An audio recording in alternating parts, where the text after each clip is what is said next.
ಆತ್ಮೀಯರೇ, ವಿಚಾರ ಪ್ಲಸ್ ಕಾರ್ಯಕ್ರಮಕ್ಕೆ ಸ್ವಾಗತ. ಜ್ಞಾನದ ಮಹಿಮೆ. ಖಲೀಫಾ ಹಾರೂನ್ ರಶೀದ್ ಓರ್ವ ಪ್ರಖ್ಯಾತ ದೊರೆ, ಇಮಾಮ್ ಮಾಲಿಕ್ ಎಂಬ ಮಹಾವಿದ್ವಾಂಸರು ಅವರ ಸಮಕಾಲೀನರಾಗಿದ್ದರು. ಹಾರೂನ್ ರಶೀದ್ ತನ್ನ ಮಕ್ಕಳಾದ ಮಾಮೂನ್ ರಶೀದ್ ಮತ್ತು ಅಮೀನ್ ರಶೀದರಿಗೆ ಕಲಿಸಲು ಅರಮನೆಗೆ ಬರುವಂತೆ ಇಮಾಮ್ ಮಾಲಿಕ್ರಲ್ಲಿ ಕೇಳಿಕೊಂಡರು. ಇಮಾಮ್ ಮಾಲಿಕ್ ಅದಕ್ಕೆ ಒಪ್ಪಲಿಲ್ಲ.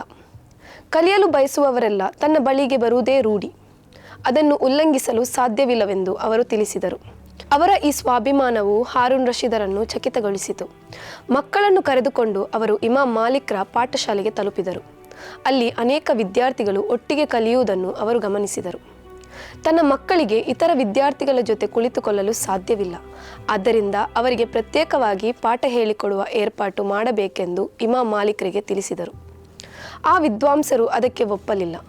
ವಿದ್ಯೆಯ ವಿಷಯದಲ್ಲಿ ಎಲ್ಲರೂ ಸಮಾನರು, ಆದ್ದರಿಂದ ಇತರ ವಿದ್ಯಾರ್ಥಿಗಳ ಜೊತೆಗೂಡಿ ಕಲಿಯುವುದಾದರೆ ಮಾತ್ರ ಮಕ್ಕಳನ್ನು ಇಲ್ಲಿಗೆ ಕಳುಹಿಸಿದರೆ ಸಾಕು ಎಂದು ಅವರು ಹಾರೂನ್ ರಶೀದರಿಗೆ ತಿಳಿಸಿದರು. ಖಲೀಫರಿಗೆ ಅದನ್ನು ಒಪ್ಪಿಕೊಳ್ಳದೆ ನಿರ್ವಾಹವಿರಲಿಲ್ಲ.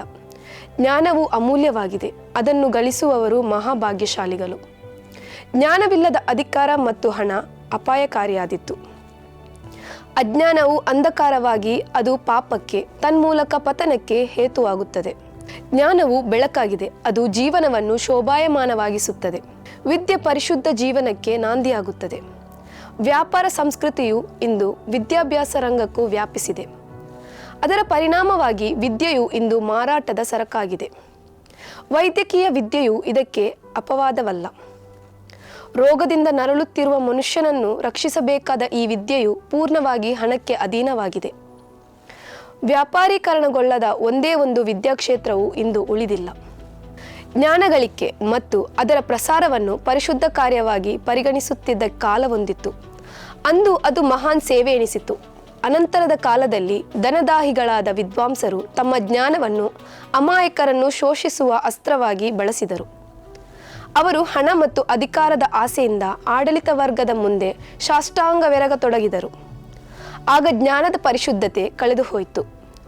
ಜ್ಞಾನ ಮತ್ತು ಜ್ಞಾನಿಗಳ ಗೌರವಾದರ ಅಳಿಯಿತು. ಜ್ಞಾನವು ಧನಿಕರ ಮತ್ತು ಆಡಳಿತ ವರ್ಗದ ಹಿತಾಸಕ್ತಿಗಳನ್ನು ರಕ್ಷಿಸುವ ಉಪಾಧಿಯಾಗಿ ಮಾರ್ಪಟ್ಟಿತು. ಈ ದುಸ್ಥಿತಿಯ ವಿರುದ್ಧ ಬಂಡೇಳುವ ಧೈರ್ಯ ಇಮಾಮ್ ಮಾಲಿಕ್ರವರಂತಹ ಕೆಲವು ಮಂದಿಗೆ ಮಾತ್ರ ಇರುತ್ತದೆ. ಅರಿವೇ ವಿಮೋಚನೆ, ವಿಚಾರವೇ ಜ್ಯೋತಿ. ಧನ್ಯವಾದಗಳು.